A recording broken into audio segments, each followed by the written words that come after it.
शाहजहाँ की पत्नी मुमताज़ की तरह अब 14 को नहीं तो 14 को मिलेगा। ये कोई महिला यदि गवर्नमेंट जॉब करी तो जाहिर सी बात है उसके पति भी गवर्नमेंट जॉब ही कर रहे होंगे, नहीं तो वही हाल होगा जो आलोक मौर्य का कहा जाता है। ट्रेन के इंजन को हमेशा बोगी से तगड़ा होना पड़ता है।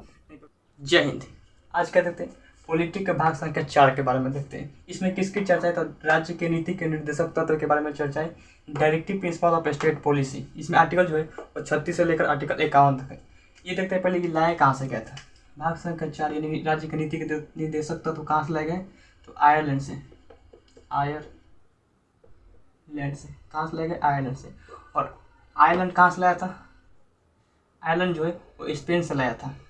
कहाँ से लाया था, स्पेन से। स्पेन से कहाँ से लाया था, आयरलैंड स्पेन से। और स्पेन ने इसे खुद बनाया था। तो ये हो गया कहाँ से लाया था। अब देखते राज्य का नीति के निर्देशक तत्व जो है वो केटी शाह ने, किसने, केटी शाह जो है इन्होंने इसे भाग संख्या 4 को एक चेक के समान तुलना किया। जो बैंक का चेक होता है उसके समान किसने तुलना की है तो केटी शाह ने। किसने, केटी शाह ने। अब देखते हैं आर्टिकल 36 से 51 तक है। अब देखते हैं आर्टिकल 36 क्या देखते हैं। आर्टिकल 36 कहता है सामाजिक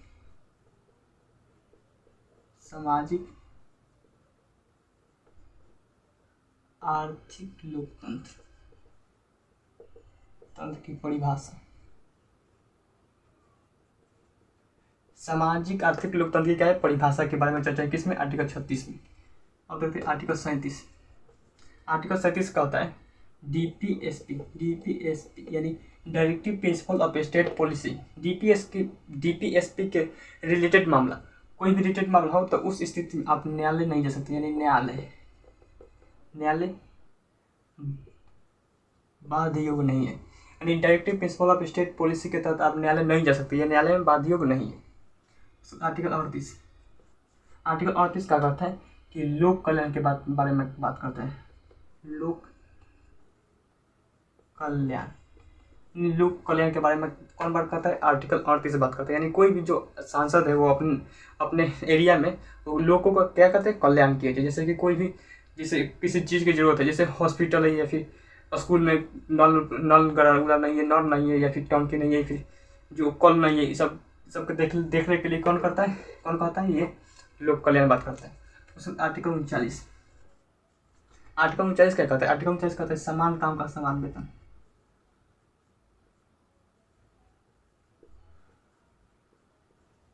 समान वेतन ये समान काम का समान वेतन क्या है, यानी कोई भी पुरुष या फिर महिला तो कोई गवर्नमेंट जॉब करती है तो उस स्थिति में वो समान काम का समान वेतन दिया जाए। क्या था, समान काम का, यानी जो भी समान काम करती है वो पुरुष हो या फिर महिला हो तो उसे समान वेतन दिया जाए। जो पुरुष का वेतन होगा वही महिला का वेतन होगा जो समान काम करता है।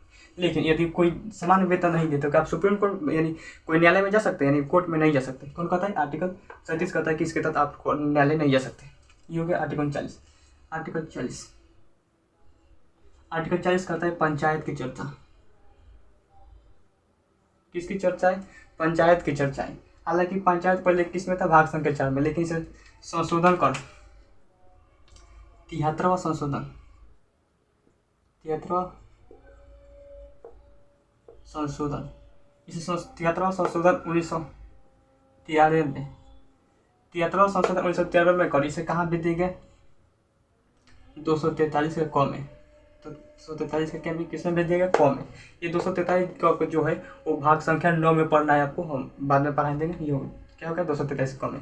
ये क्यों भेज देगा कि कोई भी पंचायत में जो मामला होता है वो बार बार पंचायत में बहुत सारे मामले आते हैं जिस वजह से आप न्यायालय नहीं जा सकते थे, इसलिए इसे पंचायत को हटाकर कहाँ भेज दिए गए 243 के क में भेज दिए गए। अब इसके तहत कहते हैं कानूनी कार्रवाई हो सकती है, यानी इसके तहत न्यायालय बाध्य है।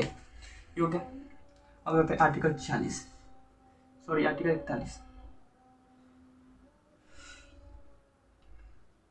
आर्टिकल 39 के क है। आर्टिकल 39 के क क्या कहता है, निःशुल्क कानूनी सहायता।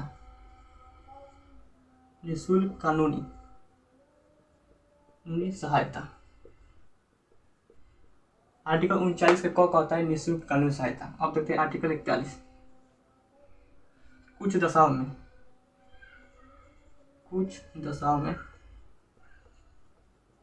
में सरकारी सहायता।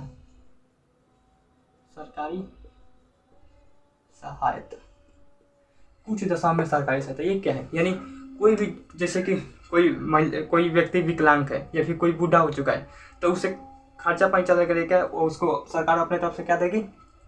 कुछ सहायता देगी, राशि के रूप में कुछ सहायता देगी। अगर उसको जैसे बूढ़ा पेंशन दिया जाता है उस तरह से क्या किस में आता है? आर्टिकल 41 के तहत आता है। लेकिन यदि कोई किसी का पेंशन रुक जाए या फिर कोई भी पेंशन नहीं दिया जाए किसी को, तो क्या आप न्यायालय जा सकते हैं? नहीं जा सकते। कौन कहता है? आर्टिकल 23। आर्टिकल 22 कहता है, आर्टिकल 22 कहता है प्रसूति सहायता।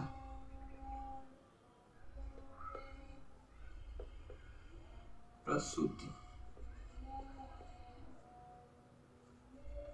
सहायता, प्रसूति सहायता तथा मनोचित दशा,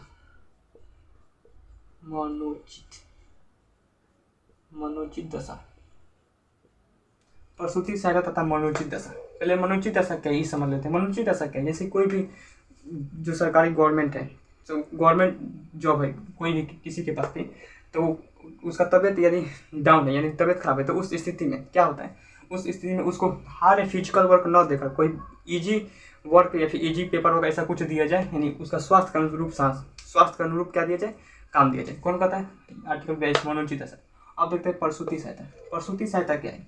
प्रसूति सहायता जैसे कोई भी महिला गवर्नमेंट जॉब कर रही हो, तो उस स्थिति में यदि वो गर्भवती हो, तो उस स्थिति में उसके बच्चा डिलीवरी के 3 महीने पहले और 3 महीने बाद तक छुट्टी दिया जाए। और ये 2 ही बच्चे को मिल सकते हैं। कितने? ये 2 ही बच्चे को मिल सकते हैं। ये नहीं कि साझा की पत्नी मुमताज की तरह आप 14 को नहीं तो 14 को मिलेगा, ये नहीं। तो क्या कहता है? प्रसूति सहायता जो करता है वो सिर्फ 2 ही बच्चों को दिया जाता है, ये नहीं कि नहीं। अब ये भी कहता है कि जैसे इसके कोई भी महिला यदि गवर्नमेंट जॉब करी तो जाहिर सी बात है उसके पति भी गवर्नमेंट जॉब ही कर रहे होंगे, नहीं तो वही हाल होगा जो आलोक मौर्य का हुआ था। और उसको भी समझ में नहीं आता है। पता है वो बेचारा वो कितना मेहनत करके उसे PCS अधिकारी बनाया, उसे छोड़कर चली गई। बताए कितना लहरता होगा उसे। और उसे महिला को भी समझ में नहीं आते कि बताइए, और एक गलती के चलते वो ना जाने कितनों को रास्ते बंद कर दी। इसलिए दुनिया जो है वो हमेशा अच्छाइयों से ज़्यादा बुराइयों को याद रखती है।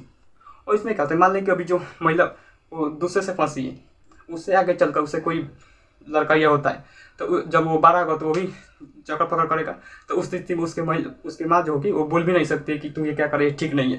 नहीं तो वो खोले सुना देगा कि आप अपने करतूतें नहीं देखी थी। इसीलिए ये लोगों को समझ में नहीं आता है। बताइए तो अब ये में गलती कहाँ हुआ था? यदि जो लड़का रहता है वो क्या होता है? पंचायत अधिकारी में कर्मचारी रहता है। लेकिन वही अगर लड़का के IAS या फिर IPS अधिकारी होता तो वही ये मामला कभी नहीं फैलता, वहीं तक ये मामला कभी फैलता ही नहीं। तो इसीलिए कहा जाता है ट्रेन के इंजन को हमेशा बोगी से तगड़ा होना पड़ता है, नहीं तो ट्रेन कहाँ उलट जाए कोई ठीक नहीं। और ये बात ट्रेन के लिए नहीं थी। आई होप इसे आप समझते होंगे। तो ये क्या कहते हैं? प्रसूति सहायता। यदि कोई भी महिला अगर सरकारी जॉब कर रही हो तो उसके जाहिर सी बात है उसके पति भी जॉब कर रहे होंगे, तो उस स्थिति में उसके गर्भवती महिला को बच्चा डिलीवरी के 15 दिन पहले, उसके पति को 15 दिन पहले, और उसके बच्चा डिलीवरी के 15 दिन बाद यानी 1 महीना तक उनको भी छुट्टी दिया जाए कि वो अपने पत्नी को देखभाल कर सके। और उससे इसका सैलरी भी नहीं काटी जाएगी, यानी 3 महीना इसको भी सैलरी दिया जाएगा, 3 महीना पहले 3 महीना बाद, यानी 6 महीना सैलरी। और इसको भी 15 दिन पहले 15 दिन बाद यानी 1 महीना इसको भी सैलरी दिया जाएगा।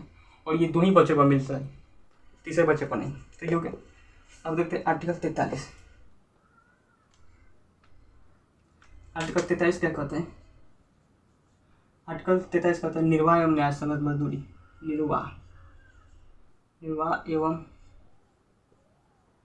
न्याय संगत मजदूरी। निर्वाह एवं न्याय संगत मजदूरी ये क्या है? ये वो है जैसे कि कोई भी व्यक्ति अगर जॉब कराओ तो उसको इतनी सैलरी दी जाए कि वो अपने उस सैलरी में जीवन व्यापन कर सके, ना ही ज़्यादा और ना ही कम दिया जाए। तो क्या कहता है? निर्वाह एवं न्याय संगत मजदूरी। कौन कहता है? उसको आर्टिकल 43 को कहता है उद्योग प्रबंधन में, उद्योग प्रबंधन में कामगारों की भागीदारी। ये क्या है? उद्योग प्रबंधन में कामगारों की भागीदारी। जैसे कि कोई भी अगर सरकारी जॉब करेंगे तो अमूमन जो होता है वो संडे के दिन छुट्टी रहता है, लेकिन किसी दिन कर्मचारी को संडे के दिन काम करवाना हो तो आपको 2 दिन पहले या 1 दिन पहले वो सूचित करना होगा कि आप इस दिन काम करना होगा। तो ये क्या कहता है, उद्योग प्रबंधन में कामगारों की भागीदारी। तो आज के लिए यहीं तक रहने देते हैं, मिलते हैं नेक्स्ट वीडियो में। Thank you for the watching video. अगले वीडियो में पढ़ेंगे हम कि क्या, अगले वीडियो में पढ़ेंगे क्या था सामान्य सिविल संहिता क्या है, ये किन किन राज्यों में लागू है। और अगर आपको लोगों को डाउट भी रहता है तो आप कमेंट सेक्शन में कमेंट कर पूछ सकते हैं मुझसे। तब तक के लिए धन्यवाद।